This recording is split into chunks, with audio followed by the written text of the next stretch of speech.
महोदय, आज हमारे तरीकों से और कार्य संचालन द्वारा परिवर्तन की दिशा में समाज के बढ़ने के उक्त क्रम पर संगठित रूप से प्रहार किए जा रहे हैं।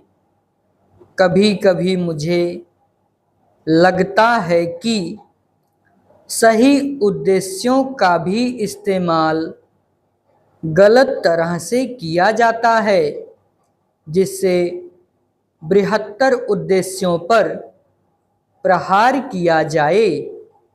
और इस पर आपको अपने विचार विमर्श के दौरान ध्यान देना चाहिए।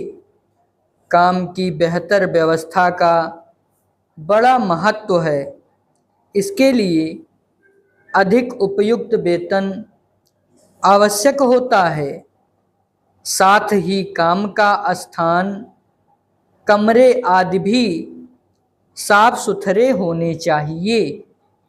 लेकिन जो लोग साथ साथ काम करते हैं, श्रमिक, प्रबंधक तथा किसी परियोजना में या कारखाने में काम करने वाले अन्य लोग, उनमें अच्छे संबंध होना आवश्यक है तथा यह शायद अन्य सभी बातों से ज़्यादा महत्वपूर्ण है।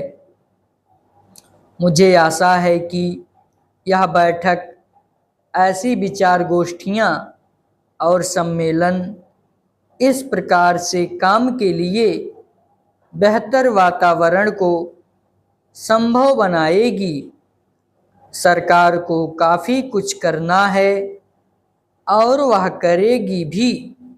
हालांकि आज हमारे यहाँ की स्थिति में ऐसा करना हमेशा ही सरल नहीं होता। यह कहना सरल है कि हम ऐसा करेंगे।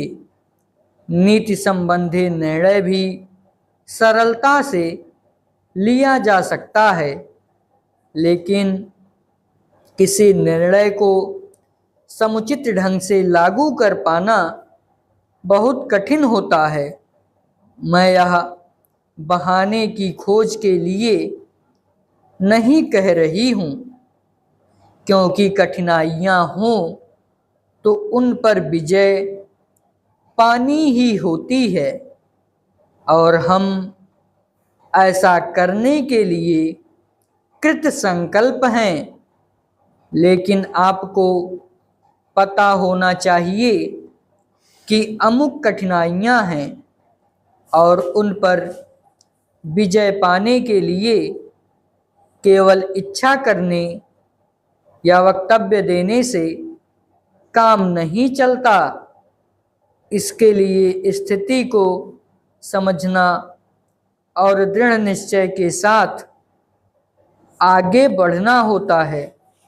चाहे रुकावटें कितनी ही बड़ी क्यों ना हों, कठिनाइयाँ कैसी भी क्यों ना हों, सरकार का यही संकल्प है।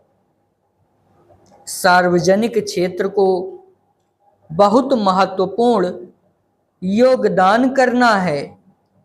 उसे यह काम अपनी उपलब्धियों द्वारा ही नहीं, बल्कि श्रमिकों की भागीदारी की भावना को अनुभव करते हुए करना है। मैं जानती हूँ कि आज यह भावना सभी श्रमिकों में नहीं है। मुझे यह भी पता है कि इसके लिए हमेशा उन्हें ही दोषी नहीं ठहराया जा सकता। हमने प्रयास ही नहीं किया है कि उन्हें ऐसा अनुभव होता रहे।